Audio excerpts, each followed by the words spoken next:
And welcome back to the Law and Crime Network. I'm your host, Amy Dash. You were just listening to some very emotional testimony from Dee Dee Webster. She is related to Benitria Robinson, the young woman who was shot and killed at this very chaotic scene at Cloud 9 nightclub in Florida.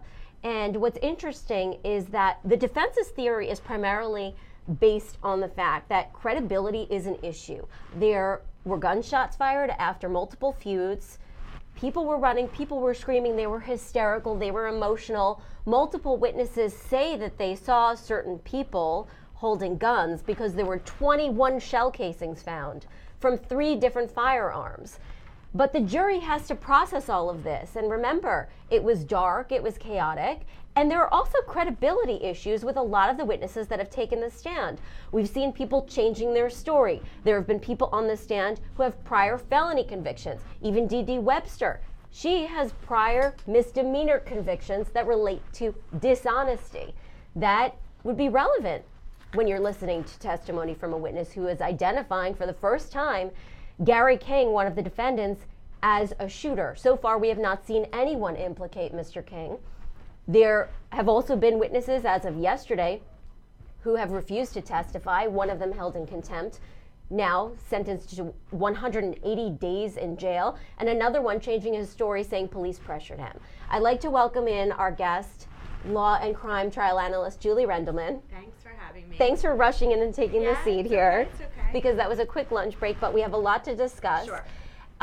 When you have Dee Dee Webster, who was just on the stand, very emotional testimony talking about finding a relative of hers shot and literally watching this poor young woman die, who was just a bystander. According to testimony from a lot of people, she wasn't even involved in this fight. She was just caught in the crosshairs of it. But you hear at the get-go that this woman, Dee Dee Webster, has a history of convictions, including misdemeanors, for dishonesty. Sure. How do you reconcile her emotion with her prior bad acts of dishonesty? Well, there's the perspective of the prosecutor, and then there's the perspective of the defense attorney. As the prosecutor, I think the first thing you do when you're voir direing, when you're picking a jury, is you're getting the jury prepared for your witnesses. And preparing your jury for witnesses means that you're going to let them know that witnesses that are going to testify are going to have backgrounds, and those backgrounds may include, as we talked about, individuals that have prior felony records, prior misdemeanor records. And you want a jury that can be open-minded to these individuals, because simply because an individual has... You know what? I'm sorry. Your mic actually is not working, so if we can turn it on here. Can we hear you now? Let's start again. How's Julie now? Am I okay now? Okay, we're gonna fix this technical issue, and then we'll ask you the question again. Okay. But let's listen to some testimony from the other day from one of the witnesses. Sure. Good. Can you introduce yourself? Good. Can you introduce yourself to the jury and spell your name for the court reporter? Melissa Hall, Melissa Hall, Hall. You're a little soft-spoken. I'm sorry. Here's what I'm gonna do. It's okay. Come closer. Just scoot in. You don't have to talk directly into the microphone, but if you're a little closer to it, it'll pick up your voice. Okay. Just make sure you talk loud enough that all the jurors can hear you, okay? Okay. All right. Ms. Hall, you live in the Gainesville area? Yes. And you've been convicted previously of a felony on 4 occasions? Yes. And you've been convicted of 1 misdemeanor involving dishonesty or false Yes. statement, correct? Okay. Although you live in Gainesville, have you ever lived in Ocala? Yes. At what points in your life? 2010 all the way up to like 2012. Then I moved back in 2013. So you moved, when you say back to Ocala or back to Gainesville? Back to Ocala in 2013. Okay. So for a period of about 3 years, you lived here too, give or take? Yeah. Are you familiar with the Cloud 9 nightclub? Yes. Okay. How are you familiar with Cloud 9? I used to attend. How often would you go there? Maybe 2 to 3 times out the week. 2 or 3 times a week? Mm-hmm. You're a regular? Yes. Okay. You remember being there on September 13, 2015? Yes. When you went there that night, did you have to wait in line to get inside? Yes. You know what time you got there? Maybe around 12:30, almost 1. Were you able to get in right away? No. Does the club eventually reach capacity? Yeah, it was at capacity, so we had to stand outside and wait to get in. Is the idea that if like 10 people come out, 10 more people can go in? Sometimes. Sometimes more, sometimes less? Yes. While you were out front, did anything happen that was out of the ordinary? When I was out front in the beginning, nothing was going on, and next I know, like a crowd pushed outside the club, and there was this fight going on. Could you tell who was fighting? I didn't know the two individuals that was fighting at first, so no, I didn't know. I just know it was two females fighting. Did you see any men with them? Yes, it was one guy that pushed outside the club with the two girls that was fighting. Do you remember what he was wearing? A black shirt and I think some gym shorts. Some? Black shorts and a gym short, a black shirt. Welcome back to the Law and Crime Network. Sorry for that short interruption. We have Julie's mic working again. Julie Rendelman, our Law and Crime trial analyst. And she was answering the question of, we have an emotional witness on the stand whose relative was shot and killed before her very eyes. But she had some credibility concerns, some prior misdemeanors related to dishonesty, very relevant with witness testimony. How do you think the jury will respond and reconcile the emotional testimony with a little bit of questions over her credibility? I think, look, and as I had started to say before, the perspective from a prosecution versus a defense attorney's viewpoint of this is different. The prosecution is going to, if they're doing their job, is going to prepare the jury for these various types of witnesses, because when witnesses take the stand, they come from various backgrounds, and not everybody, as they say, is a priest or a nun. And so you can have expectations that an individual is not going to have a background. And the question really for the jury is, as a prosecutor, the question is, can you listen to what they have to say and be open-minded to what they have to say? Or the fact that they have a prior conviction, is that going to shut you down and not allow you to kind of listen to what they have to say to decide if what they're saying makes sense? Because if they're the type of jury that's going to do that, then they can't be a jury for the prosecution. On the other hand, as the defense attorney, you're going to work pretty hard to make it clear as to kind of how these various prior crimes are relevant for the jury to make a determination as to whether or not they can really believe in this witness. They're going to aggressively pinpoint that on the cross, right? They are, We can expect although that. they have to be careful. And the reason they have to be careful is because this is a sensitive witness. Right. When you have an emotional witness, you don't know what the jury thinks, and you don't want them to alienate look like the them. bad guys, right? Sure. The defense will start to look like the bad guys. And so that's why, again, I hate to say voir dire is so important, but that's a time to prepare them for you being kind of nasty sometimes. You letting them know, listen, you're not going to always like what I say. You're not going to like the way I sound. You're not going to always like my cross-examination, but do you understand why it's so important that I'm aggressive towards these individuals? Do defense attorneys usually spell that out to the jury during the process? I think if you're doing it right, you want the jury to be on your side, and you want the jury, just like the prosecution, to kind of know where you're coming from, so that they're not kind of taken off guard as to where is, sometimes people look at me and they think I'm very mild, and then I open my mouth on cross-examination and it's not quite what they expected in terms of pleasance. Yeah. You want them to be prepared, because if they're not, then you A, may not have picked the right jury for you, and B, you want a jury that kind of gets that your job is to defend your client to the nth degree, and part of that is to aggressively cross-examine someone. And for someone like you, be a wolf in sheep's clothing. I Because think obviously so. your appearance decries I think that. so, exactly, and I think it's important for the jury to understand who you are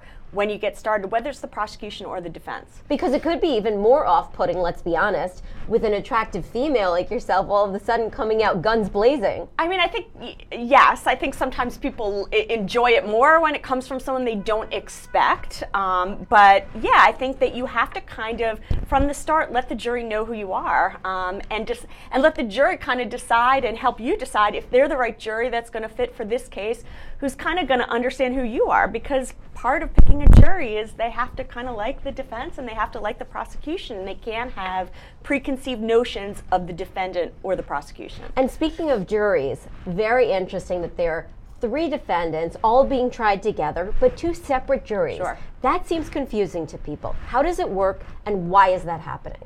This case is unique, and I'm not used to kind of what's going on in this case. And I know you had someone talking, an attorney from I think Florida, who kind of explained what happened.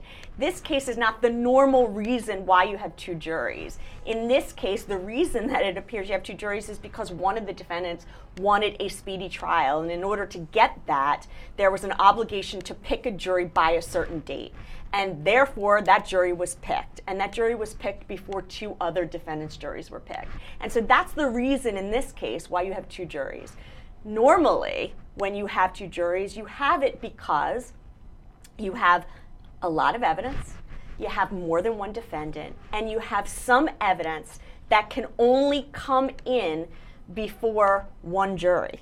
And so therefore there's certain evidence that's not admissible. I'll give an example. If a defendant makes a statement, and in that statement he admits to committing a crime, and he also includes the co-defendant, the person next to him, as doing the crime with him, well, that's not allowed in under the hearsay rule. And so only the jury of the defendant that made that statement can hear that testimony. And let's flesh out why that would be prejudicial if it were allowed in. Well, the simple answer is the defendant who's making that statement is not obligated to testify. And so the defense attorney for the co-defendant will not have the opportunity to cross-examine him. And because of that, it's not fair for a co-defendant to be able to make a statement that includes bad actions on the part of one of the co-defendants. And incriminates the person. And incriminates them, exactly. And so that's why that's a perfect example why we have a situation where we have 2 juries. And so why is there no ability to cross-examine evidence that's pertinent to 2 defendants if they're being tried together? Why do you need 2 juries when they're all being tried together?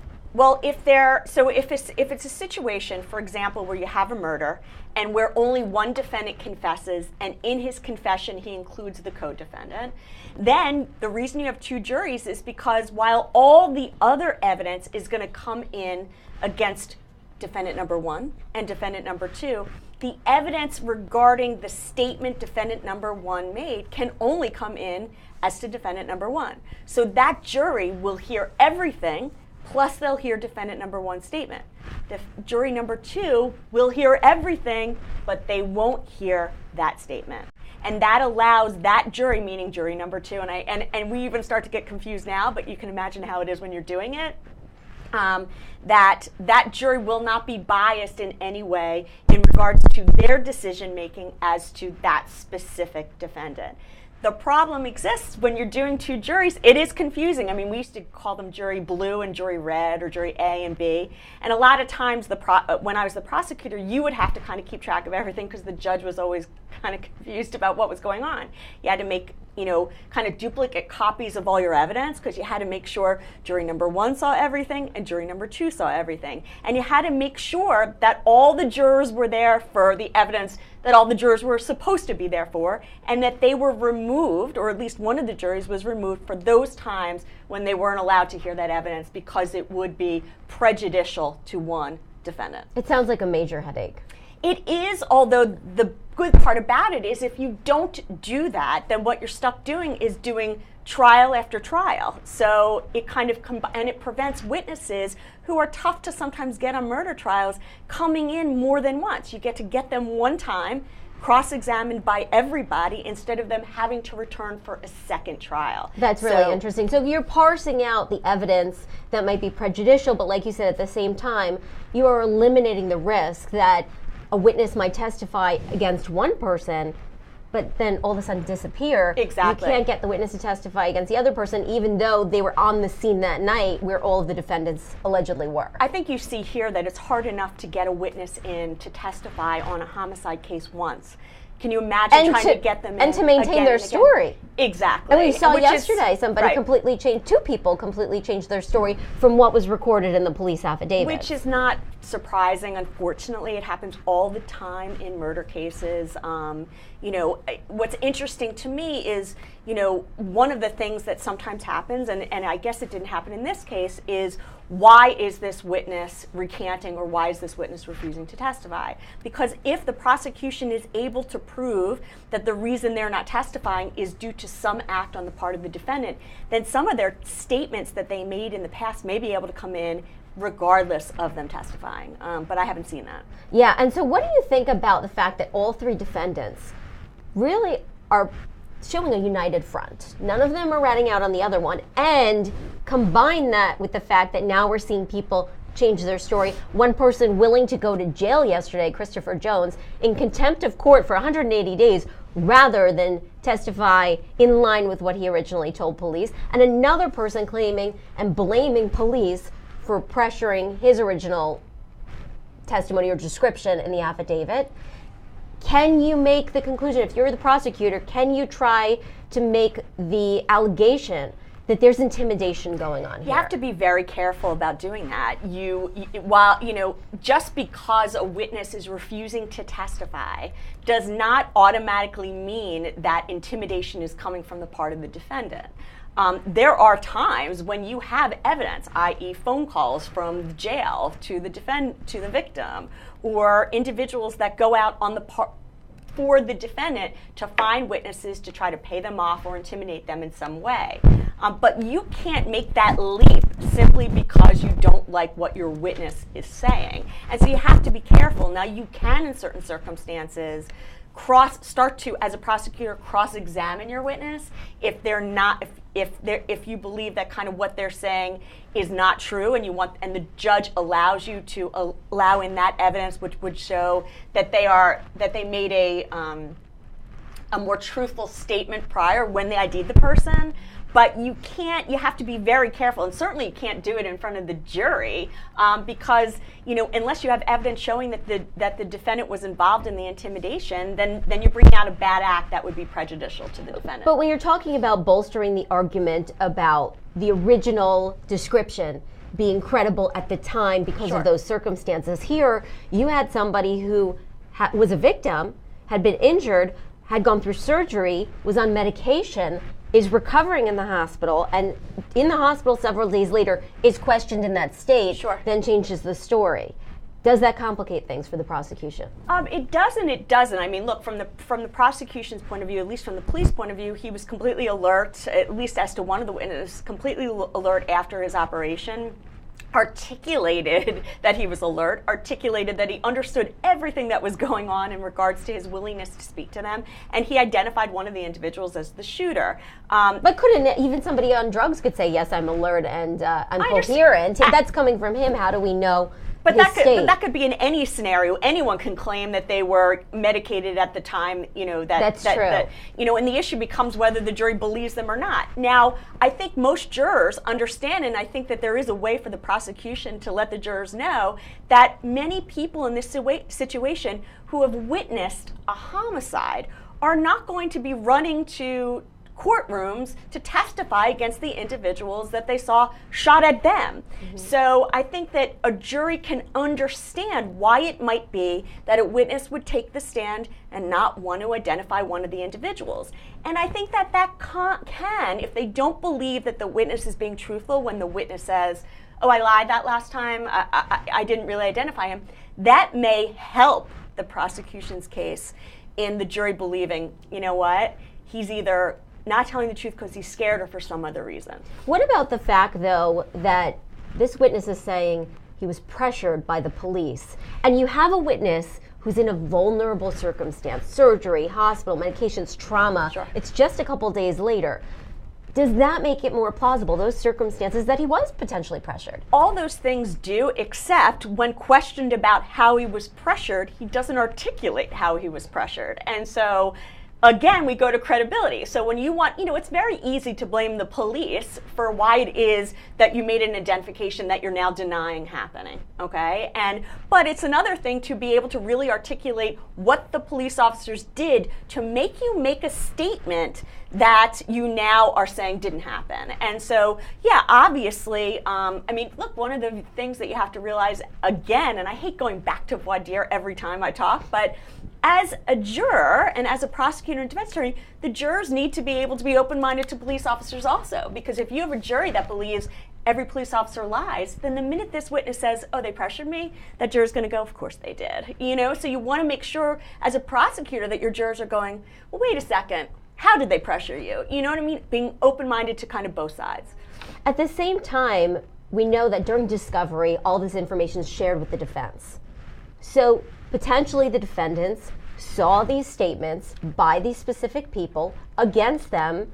We're told by their attorneys these people would be called as witnesses to testify against them, and may have gone out and allegedly threatened these people. Great point. To potentially change their story or pressure them to change their story. So is that a little bit of a loophole in our system? I understand it's necessary to prepare your defense, but at the same time, it caters to witness intimidation. Sure. So, every state is different. Every jurisdiction is different. I don't know when these specific defense attorneys and the defendants got the paperwork that delineated the specific names of the witnesses and who they identified. In New York, a lot of times in certain cases, specifically murder cases, where there's a concern that witnesses may be threatened or intimidated, you can apply as a prosecutor to the judge to allow for certain witnesses' names and information that would indicate who they are to not be turned over until a period of time prior to trial, to prevent the risk of intimidation happening. There are also times You'd have to make an assumption, Julie, on every case then, because how could you really know? It depends. There are certain cases that, unfortunately,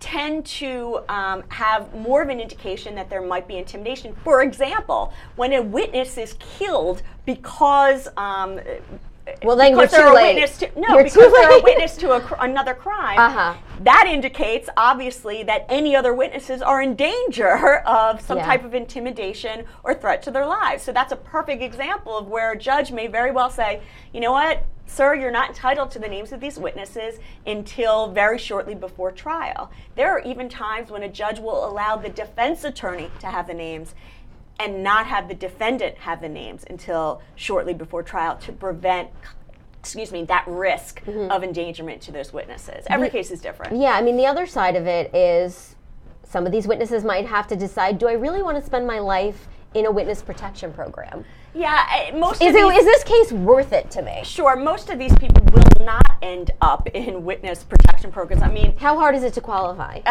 There's a pretty high, threshold. The witnesses have to be specifically threatened in order for, there to be kind of protection. Does there have to be evidence, though, of that threat? It does. Again, every state is different, and every jurisdiction handles things differently. And then there's the question of, what does witness protection mean? Does it mean the person changing their name, or does it mean simply moving someone from an area that they're unsafe to another area? Because that's sometimes enough to protect them. Like, is it a Henry Hill situation? Most cases are not Henry Hill situations, but I think it's incumbent on the prosecution to know who their witnesses are and to make sure that they know kind of whether or not a witness has been threatened or intimidated in any way. It's not common that a witness is killed or intimidated, but it happens. And because it happens, even if it happens once, the prosecution kind of has to make sure when they're putting a witness up on the stand and risking their kind of protection in their life, they have to make sure that they're protected and safe. Or, the witness isn't going to take the stand. And there are certain communities across the country, and I've been in some here in New York when I was a general assignment reporter, where you go in, and it's a hush-hush community. It's understood within that community, no matter how small or large the community is, that if anybody talks, rats you out to the police or to anybody, there will be consequences. This is the reality. This has been the reality for a long time. There's so many amazing articles about individuals that chose to come forward in drug-ridden areas and were killed because they came forward. And there is always kind of that kind of mentality of, I hate to say snitches get stitches, but there kind of is that mentality, and that's why I think it's really important, and this is a whole other political kind of conversation, but it's really important for each community to kind of take control of their communities. And so, there are communities in Brooklyn and New York that have kind of come together and said, when drugs are, rampant in their areas, going, we've had enough and we're going to kind of take back our streets. And that's why it's imperative for the police and the community to work together so So the community has faith in the police that the police are going to do right by them if, in fact, they report a crime. Sure, and theoretically that's ideal, but obviously easier said than done. Absolutely. But so Dontarius Bartley is one of the victims who said that he was pressured after his surgery, we were just talking about him, by the police to implicate one of the defendants. So let's listen to the detective's version now of that interview in the hospital and see how it varies, and then we'll play Dontarius Bartley's version so we can compare and contrast them. Did you go to the Ocala Regional Medical Center that day? I did. What was the purpose of you going there? To conduct an interview with a potential eyewitness, What was that person's name? Dontarius Bartley. Did you conduct an interview with him? I did. Did you record that interview with him? I did. How, obviously Mr. Bartley was in a hospital. Can you describe his mental state to the jury? He appeared coherent. He provided me with all of his information, answered any questions we asked him to the best of his knowledge. Did there come a time in your interview of him when you showed him a photographic lineup? Yes. Explain to the jury what a photographic lineup is and how they're administered. A photographic lineup is essentially consists of 6 photographs of individuals. One individual is a suspect. The others are similar characteristics as far as race, gender. They're given to the witness on a blank sheet of paper. We have instructions that we go over and read verbatim. When the instructions are done, the witness advises if he understands, he indicates, and then he, in this particular instance, he removed the instruction sheet and showed himself the photos and examined them that way. Did he select a photo from the lineup you showed him? Yes. Can you show you what's been marked as 6? Take a look at these documents and tell me if you recognize them. I do. What are they? The first page is the photo array admonition form that Mr. Bartley signed and initialed, and the second is the photo lineup array with the 6 pictures. Did he select a photograph? He did. Who's the individual depicted in the photograph you saw? The individual depicted in photograph number 4 is Laquan Barrow. You know Mr. Barrow? Working this case, yes. Can you see him here in court? I do. Can you describe his clothing for the jury? All right, then the record will reflect that the witness can identify Mr. Barrow. And what did Mr. Bartley describe and identify Mr. Barrow as having done?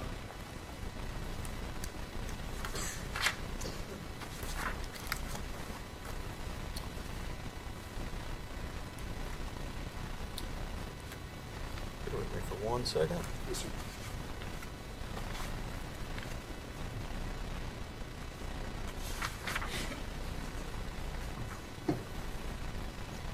He had stated that he observed the individual that he depicted was wearing a black t-shirt and dark-colored cargo pants. He said that that individual was also had a firearm and started shooting when he was walking back towards the club. Is this item appear to be in the same condition as when we're placing the evidence? It does. This time the state removed state's exhibit. It's 4. No Yeah. objection, sir. No objection.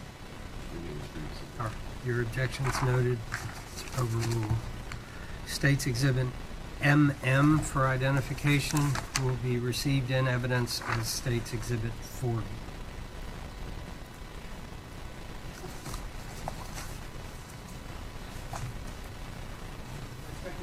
What day was it you hospital do this lineup with Mr. Bartley? September 17th.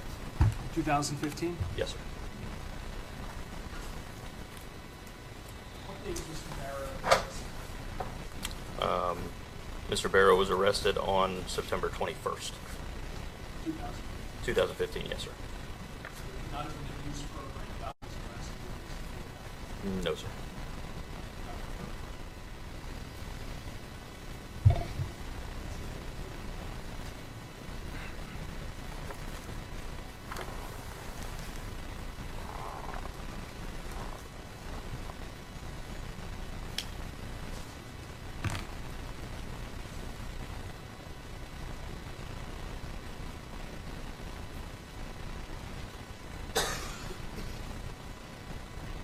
you aware that Mr. Bartley had just come out of surgery?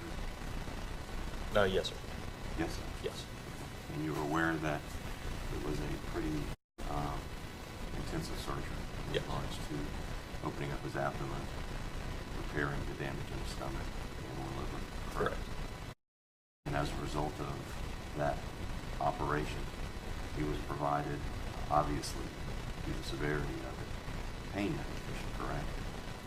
I'm not a doctor, but I would assume so, yes. Were you aware of the pain medication that he was under No, at the sir. time that he made these statements? No, sir. Would you be surprised if he was under the pain medication morphine? Would I be surprised? He was coherent. He was. Morphine is commonly given to individuals that are recovering from surgery, correct? Again, I'm not a doctor. I can't answer that. Same question to oxycodone, and I'm assuming the same answer. Same answer. Now, I noticed in this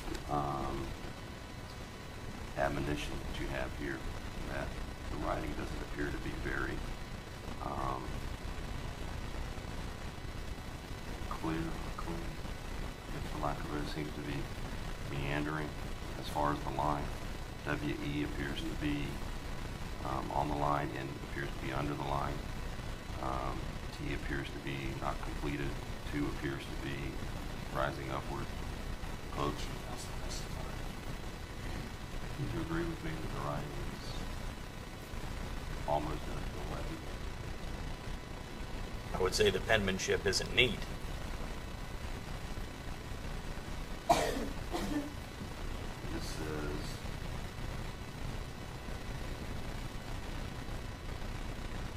if I'm understanding, as I walk off. Is that what you're That's- thinking of it? Yes, sir. Initially, I thought it went to cloud or close, but appears to be, in your opinion, what, cloud or You ask him what he thinks. Shooting.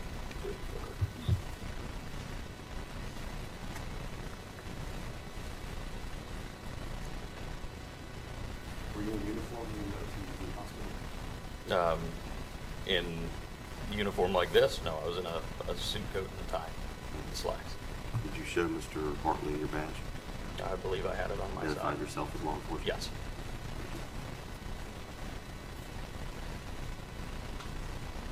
Any other questions, Mr. Hunt? Nothing that And welcome back to the Law and Crime Network. I'm your host, Amy Dash. I'm here with Law and Crime trial analyst Julie Rendelman.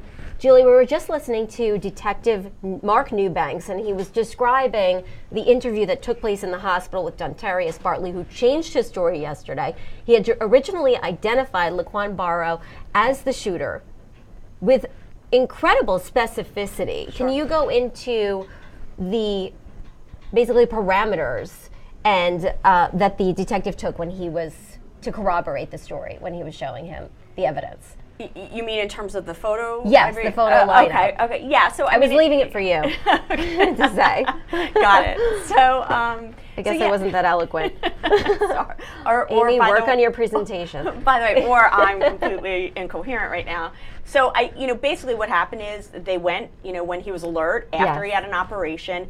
Their belief, at least if you credit his testimony, this officer's testimony, is that the victim was... Sorry, those are the beautiful sounds of New York. Okay. We love that aesthetic. Yes, they're making those noises for us. That he was alert, that he understood kind of what was going on in terms of he knew his name, he knew who they were, he knew he'd been shot, and then they basically at some point asked him questions about whether he knew kind of the circumstances of what had happened. He articulated the person who he believed had been the shooter, and then they showed him a photo array. How important is that photographic lineup? I think the photo array is huge because the photo array, if it's done fairly, which I assume there was a hearing beforehand to make sure it was done fairly and not suggestive, would contain between 4 to 7 individuals one of which is the potential suspect, and the individual looks at that to make a determination as to whether or not he recognizes anyone in that photo array, and he recognized one of the shooters. Break this down for the viewers, because it's something that I'm always questioning. Do the police purposefully try to find people that look similar to each other for these photographic lineups, or totally different from one another, or do they do both to try to complain people? Such a great question, and there's a good answer, which is, and look, I can only speak for New York and kind of how it's done here. Basically what happens when you're doing a photo array in New York and in most jurisdictions, the officers will take a photograph of the defendant and put it in a computer system.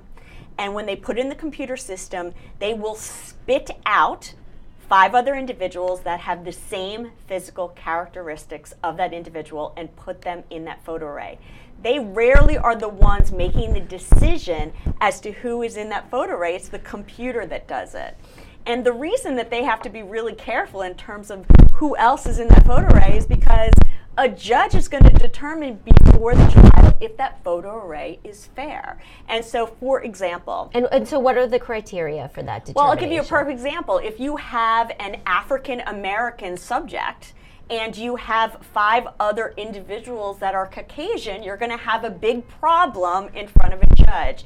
And the judge, I'm telling you, obviously is going to make a determination that that photo array was suggestive, meaning that the individual who was viewing that photo array knew exactly who the police wanted him to pick. So that's obviously the most extreme example. If the witness is a racist, basically. Well, sure. I mean, sure, but also this is keeping in mind if the witness has articulated that the individual is African American, and so that's an. And then there's no other African American choice. You're saying on the photographic lineup. So that is like kind of the pinnacle of what not to do as a detective, because it's leading the witness, and you're going to lose the identification, and so you won't be able to present it at trial. So it's for nothing because the judge will deem it unfair and prejudicial, and you won't get it in at trial, and no one will ever see it. And so there are occasions, for example, where you may have a situation where 4 of the individuals in the lineup, meaning the photo array, are all wearing blue, and you find out that the witness has said that the individual, the shooter, was wearing blue. And so you have to be careful, that you don't have a situation where any of the individuals in that picture stands out. And if they do, the person that stands out better not be the suspect. And if it is, and if it's noticeable not just to me, you, and everyone else, but noticeable to the judge, you're going to start to have a problem. So the reason that they're making the pictures of the individuals similar is because they're basing it off of that witness's description. Correct. But at the same point, when you have a situation like this where it's dark, people are drunk, and things are chaotic, that also leaves room for identifying the wrong person if they look similar. Absolutely. Well, 2 things I'll say is one of the big issues when you're making a determination whether or not an individual who witnesses a crime is credible is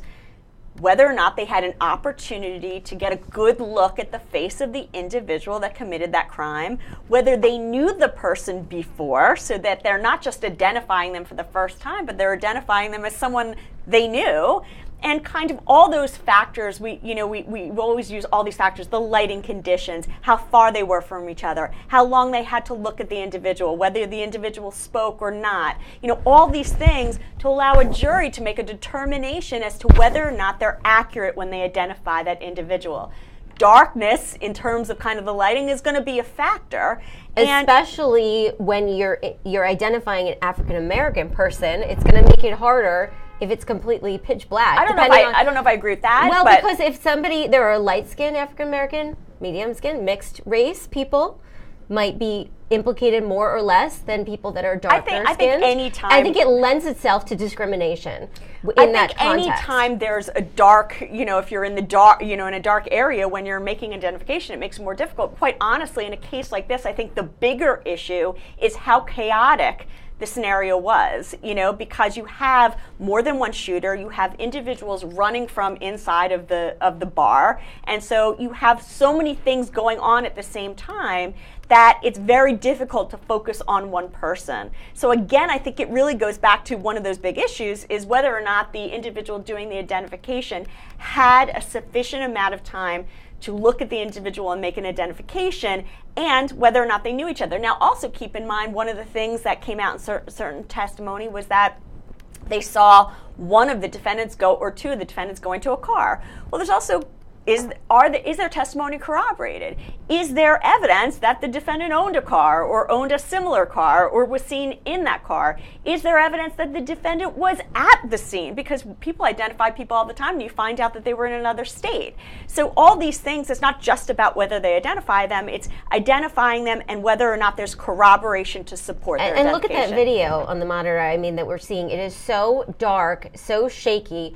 Apparently, it was a very chaotic, hysterical situation. The video is going all over the place. But what I noticed also with these three defendants, a lot of them have identifiable marks, tattoos, just characteristics of, I think one of them said that there was a mark by someone's eye, and that's how they identified the person. So that helps, doesn't it? Absolutely. Well, it helps the defense, because if you are the witness and you are describing that person and you don't describe a scar they have or a tattoo they have, then the defense is going to kind of go after you for not identifying those specific things. But it could also help the prosecution. I saw a star, I think it was a star tattoo, very large on the neck of one of the defendants. That would be something people would It's certainly recognize. helpful if the witness says that that person had a star. So of course, But again, if it's dark, it might be hard to even see those tattoos. It might be hard to see the tattoo. It might be hard to see the potential suspects that committed the crime. So, and none of the three defendants really look anything alike. I mean, they're totally different, even though two of them are cousins. Right, and related. Yeah. Sure. Don't look alike to me, but so do you think that there'd really be that much confusion in identifying them? One is slimmer, one is heavier set, another one has a longer neck, a shorter neck. I mean, how much does this factor into identifying the right person versus, because there are three defendants now. Sure. Here, and you have to prove beyond a reasonable doubt sufficient evidence to convict all three of them. Well, no, you don't. You have to. Why is that? Well, one jury is there to delineate whether or not one specific defendant committed the crime. Each jury, even the jury that's deciding on the two defendants, is making a determination as to whether each defendant is guilty of the crime.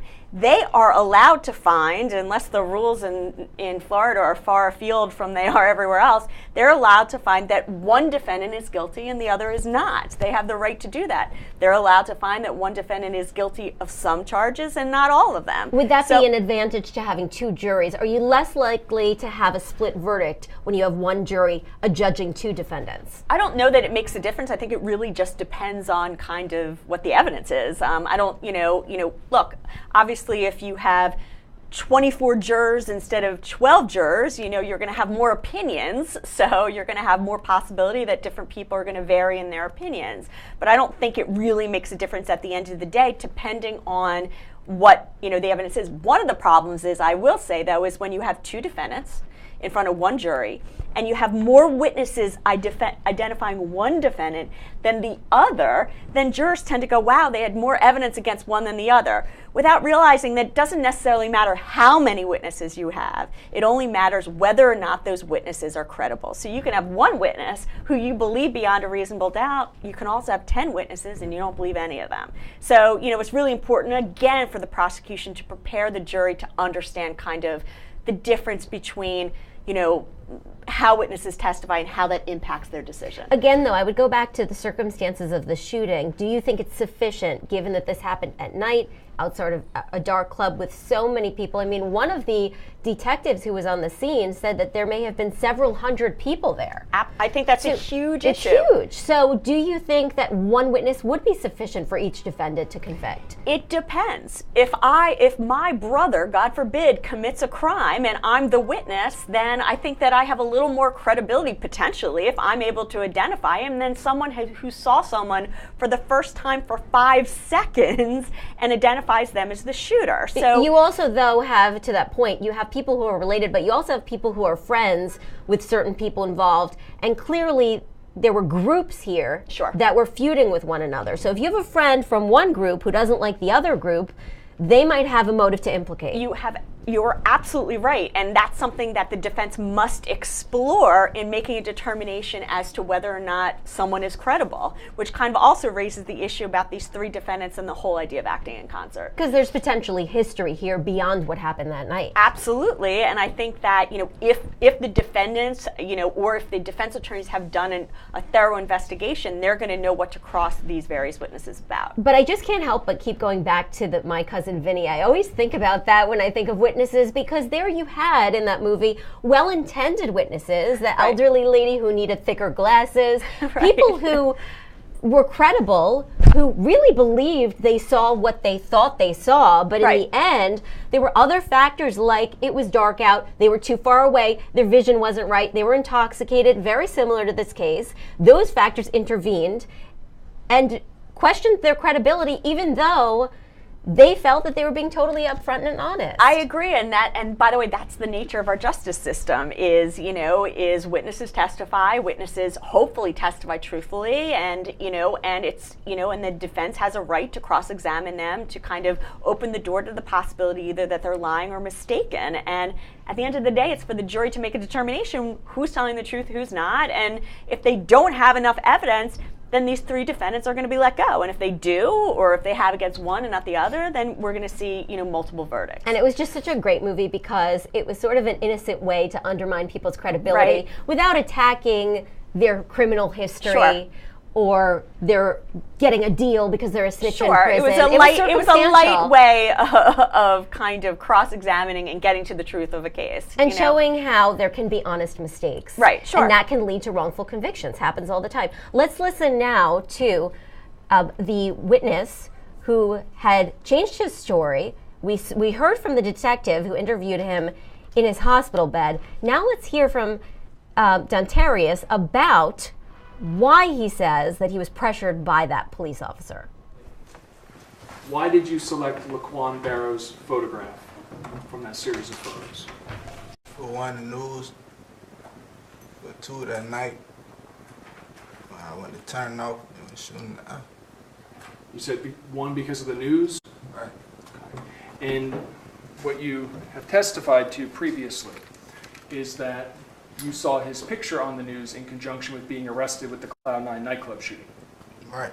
Okay. And that's why you selected his photograph on September 17th of 2015. Is that correct? Right. Okay. And where were you when you saw that news program about his arrest? I was in the hospital on my back. And you were watching on television? Yes, sir.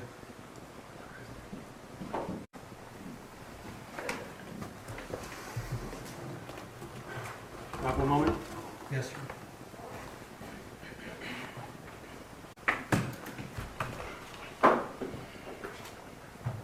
I have nothing further, Your Honor. Hawthorne. Thanks. Good afternoon, Mr. Bartley. Good afternoon.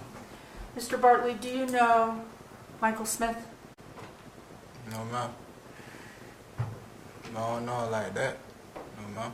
Do you happen to recall if you saw a person looking like my client at Cloud9 on September 13th, 2015? No, no, ma'am. Thank you. Mr. Bankowitz. Sir, do you know Gary King? No, sir. Gentleman sitting here in your blue shirt? Did you see him at Cloud9 that night? I know her. Did you see him out in the parking lot? No, Is that sir. a no? Thank you. Mr. Gorman. Thank you. Mr. Bartley, what color shirts does security wear at Cloud9? Black security shirt. Okay. Do you remember what Mr. Barrow was wearing that night? Probably all black, I don't really recall. Okay. Now, you previously testified that you didn't remember anybody shooting because of being on, when you were asked, because of being on oxycodone and morphine, correct? Right. Okay. Is that true that you don't remember? It's really true, but they keep pressing me like they're doing now, so I'm telling them what they really want to hear, sir. I'm sorry. Could you repeat that answer? Basically what I'm saying is, I told them I don't remember. I told them I don't know, but they keep asking, and then at the same time, yeah, I circle this picture. Really, I lied. I ain't know. That's what I was saying. Okay. When you say they, are you referring to law enforcement, state Law attorney's office? enforcement, investigators, all of that. Okay. You felt pressured to... Right. All right. Now, when you just testified before the jury that Laquan was shooting into the air, did you recall that happening? Or did you offer that testimony because you felt that you were being pressured? Felt I was being pressed.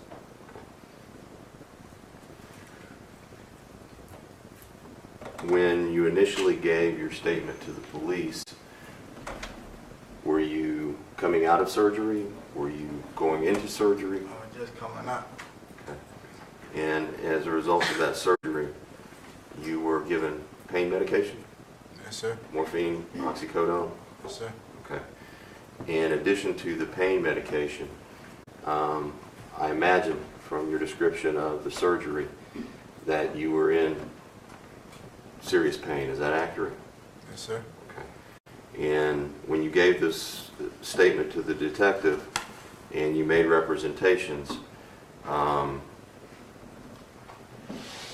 did the medication, the pain, and their pressure affect your statements?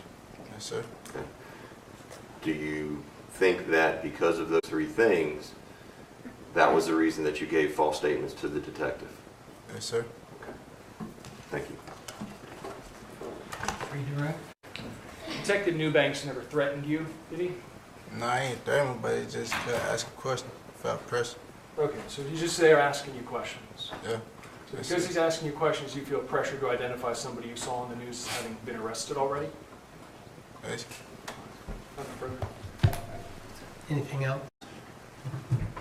And welcome back to the Law and Crime Network. I'm your host, Amy Dash, with Law and Crime trial analyst Julie Rendelman. We were just listening to Dontarius Bartley. He was somebody who had identified Laquan Barrow, one of the defendants, as a shooter to police from his hospital bed several days after this nightclub shooting at Cloud 9 in Florida. But then, as you just heard, changed his complete story on the stand, accused the police of pressuring him, and most notably, Julie said that he was under the influence of heavy painkillers, morphine. Mm-hmm. Does that bear upon his credibility? Of course it does. I mean, well, in terms of what? I mean, it bears upon... That he's sober now. Right. And we hope. Right. And he's saying he was not at the time that he made that statement, and flat out said, I lied to police. Right. And they continue to press me, even though I originally told them I didn't see anything. So it works kind of both ways. So yeah, I think that obviously it feeds into the defense argument that, you know, the police pressured him because he was on morphine, which is an incredibly strong drug, and so then potentially he didn't necessarily know what he was saying, and so he just said whatever they wanted him to say. And you're more susceptible to influence. Correct. While you're under again, that. we do go back to kind of the what seems to be one of the issues, which is that the witness does not articulate specifically how it was that they pressured him. Now, again, the defense can argue the reason he doesn't articulate that is because he may not remember everything because he was so, you know, on the medication. I'm curious to know what the medical records specifically say, because usually they would tell you exactly what an individual is on, you know, at the time those interviews took place. Well, is that required to show to the jury if the defense is claiming that he was on that medication? Don't they have to show the jury that he was actually on the medication and corroborate that statement? They don't have to do any. First of all, the defense doesn't have to ask a question if they don't want to ask a question. So then wouldn't it be upon the prosecution to try to find out whether that was true or not? Well, I'm confident they have the medical records. The question is, what do the medical records say? Sometimes the medical records are incomplete, so they don't necessarily articulate whether or not the victim was in fact, you know, on drugs at the time. Sometimes they do. If they don't, or if they indicate, if the medical records some way indicate that the victim was clearly alert and conscious and speaking with people, then maybe it's incumbent on the prosecution to introduce those medical records potentially. There might be a question of whether it's collateral, but certainly they can try to present it to the witness, you know, to say, didn't you say these, you know, specific things? You know, and quite honestly, again, if the defense attorney has medical records that show that he was clearly on strong drugs at the time that he was interviewed, then again, we go back to kind of that question of, do they want to introduce it so the jury sees that he's telling the truth when he says he was using the drugs? So that would lead not me using the drugs when he was on that medication. Yeah, so that would lead me to questions/statements. One, the statement would be, I think if somebody's on morphine, it's documented in the medical record. Two, unless there's severe negligence by the hospital, which does sometimes happen. Two, though, if it's in the medical record, wouldn't it be beneficial to the prosecution? If it's not in the medical record, wouldn't the prosecution want to then call a medical expert to the stand? Or in the inverse, wouldn't the defense, if it is in the medical record, want to call a medical expert from the hospital to the stand to say, yes, he was on morphine, or no, he wasn't? If I'm a juror, I want to know. That's important to me. Because if he's on morphine, I don't care if the detective thinks that he's coherent. I wouldn't give the testimony as much weight. Yeah, I mean, they can do whatever they want. They can't, again, not every judge is going to let it in. They may argue that it's collateral in terms of kind of proving whether or not he was on morphine or not. But yeah, again, you have to remember that a nurse or a doctor sees a million patients, so they may not be able to specifically recall this specific witness. And so potentially those medical records will have some information in regards to what the condition of the person was. But they can speak to the medical record. They can also speak to the fact of, which I would also want to know as a juror, if somebody's under morphine, what is the likelihood that they're able to be coherent and alert? How much was he on? How long was he on it? And how long before he had been given? Absolutely. I want to know all of this. It's important to me. And jurors should actually, I think, be allowed to request this type of corroboration to validate. I think you have to be very careful when you start to talk about jurors being able to ask for certain types of testimony. And I don't think it's should be the jury's position to decide what should and shouldn't be brought before them. But what about here? Do you think that the jury should be allowed to say, show us the medical record, we want to know who's telling the truth? Because I don't think the jury should be allowed to say anything. I think that it's up to the prosecution or the defense to present whether or not, look, at the end of the day, if you're a juror and you haven't gotten the evidence from the prosecution to prove that that witness in fact identified him and identified him accurately, then you have a right as a juror to find him not guilty. So that is your decision and your right as a juror.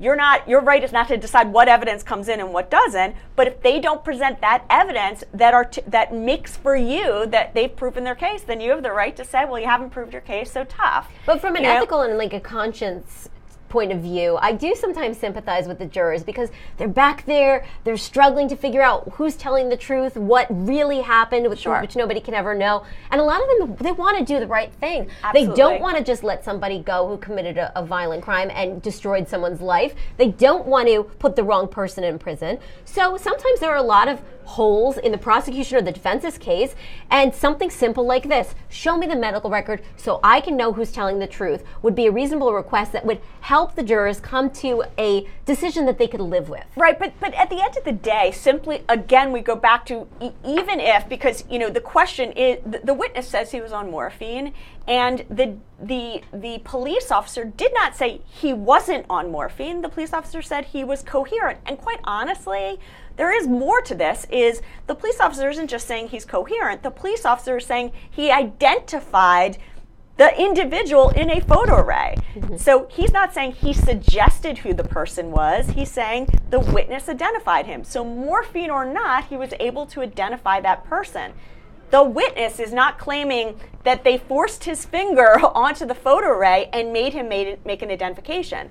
So there is a kind of an issue that you go, morphine or not, if you accept the police officer's testimony that he didn't force him to do anything, then you start to wonder, well, how did the witness identify of all those individuals in that photo array the person that we now know is on trial here who others have identified? That's what I was going to say. That certainly helps that others have identified it.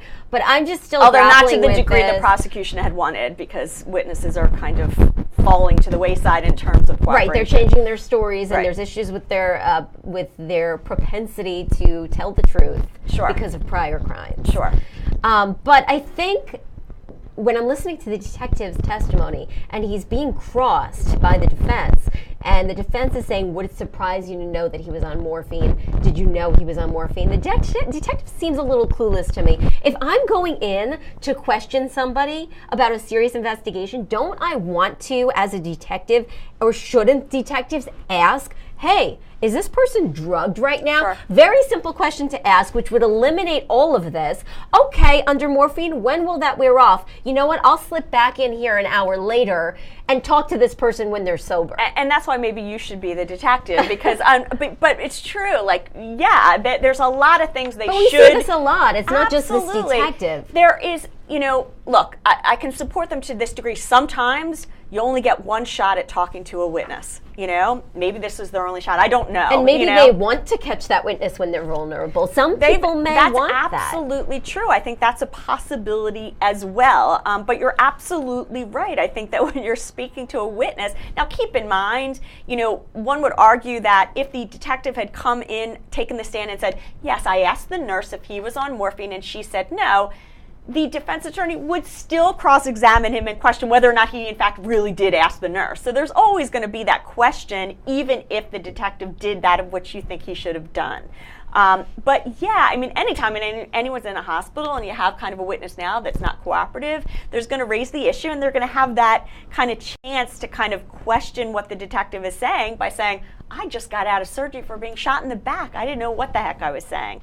And so, that kind of feeds into the defense attorney's position that you can't rely on this witness in terms of who the person is that committed this crime. The fact that there were, just to shift gears a little bit, detectives, police officers doing traffic stops nearby. And when the gunshots went off, they really responded very quickly to the scene, even while shots were still being fired. Even the police officers who were trained to identify who the shooter is, at least try to make their way to the shooter, were not able to do so. Does that bear at all upon the witness testimony of people who were in the scene? The fact that a trained eye could not spot these shooters. It's interesting, but and it's a great point again. And I think really it more speaks to the whole idea. And by the way, part of the body cam, the evidence you see, which again, it's body cam, so it's all over the place. But it at least shows you how chaotic the scene was, and the more chaotic, the better for the defense. Yeah, absolutely. So they're going to really hone upon that. They've basically, one of the defense attorneys said that credibility is the major issue here. Sure. What other tactics or strategies do you think the defense has to take to overcome some of the damaging testimony, such as the witness that we heard this morning, D.D. Webster, who was a cousin of the deceased? Well, I think the only thing you can do when it comes to this type of evidence is credibility. But the second part of it is kind of a combination of not just the credibility of that witness, but does what that witness say, is it corroborated by other evidence? For example, is there any DNA evidence that puts the gun or the ballistics evidence in the hand of any of the defendants? Because if it doesn't, the defense attorney is going to be like, you don't have anything to support what this witness says other than what this witness said. And so, yeah, I'm going to go after anything that wasn't done by the detectives to try to figure out who the perpetrators were. DNA, latent prints, any kind of blood evidence that potentially even phone records. Are there phone records between the three defendants? Is there anything that supports that they know each other?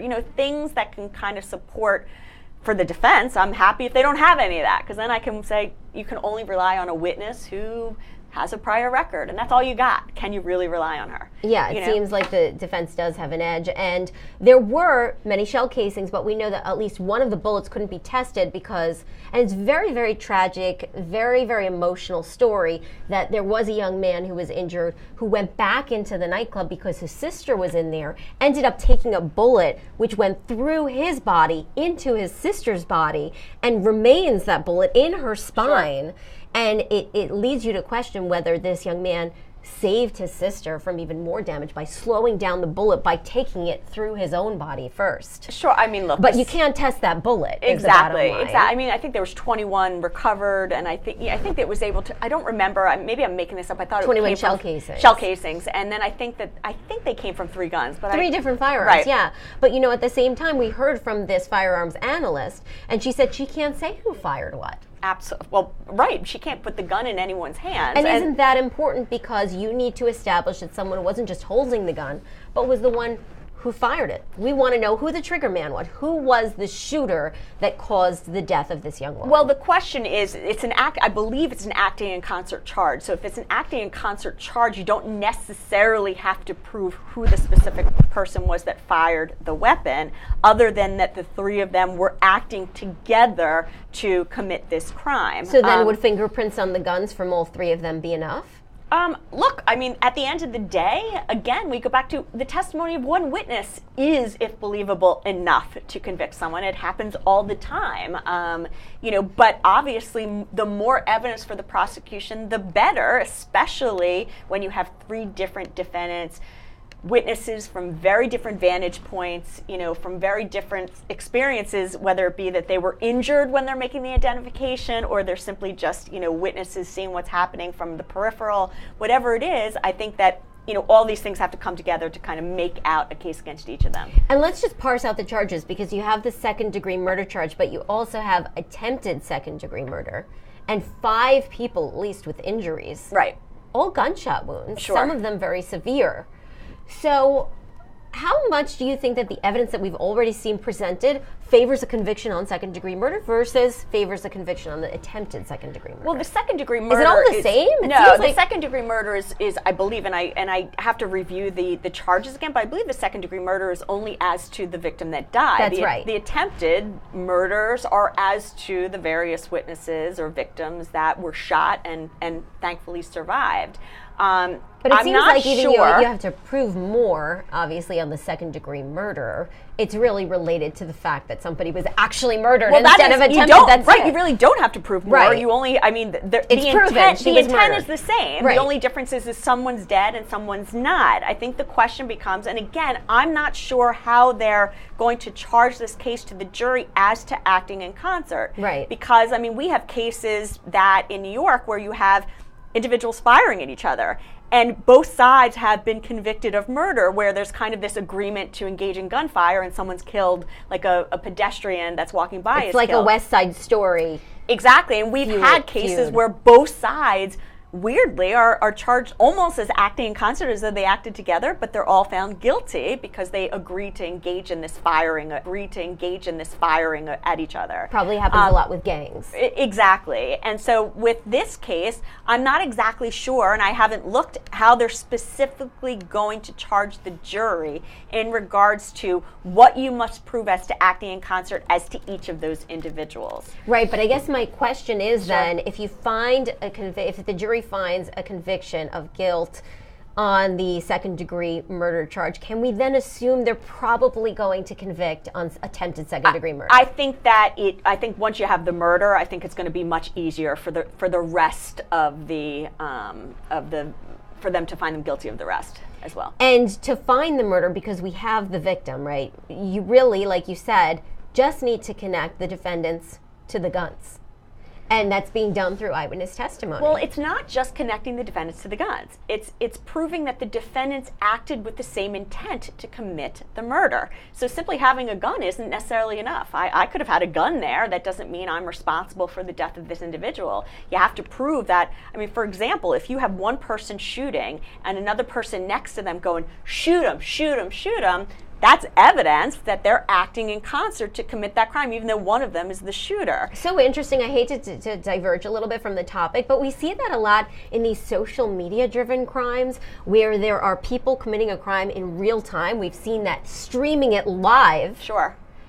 And people from their homes or schools or wherever they are on computers or on phones encouraging the crime, saying, rape the person, shoot the person, kill the person, because they feel like they're watching a movie, but it's actually a real crime. This is the case we handled where the girl, had suggested that her boyfriend commit suicide, and the question was whether or not she is legally responsible because she wasn't technically there when her boyfriend went and killed himself. And it's really fascinating because it calls into question like accomplice liability or acting in concert liability, which can really happen to anybody. If you have somebody live streaming a crime, you could have thousands of accomplices depending on what people are typing. Sure, absolutely. I mean, thankfully in this case we don't go that far afield, because we believe, if you accept the prosecution's argument, that all three of the defendants were there. But yeah, I mean, it definitely can open the door to a plethora of issues as to kind of that whole issue of accessorial or accomplice liability. Yeah, and so just curious, what's your take on that? Do you think that it should be brought into that extent? Yes.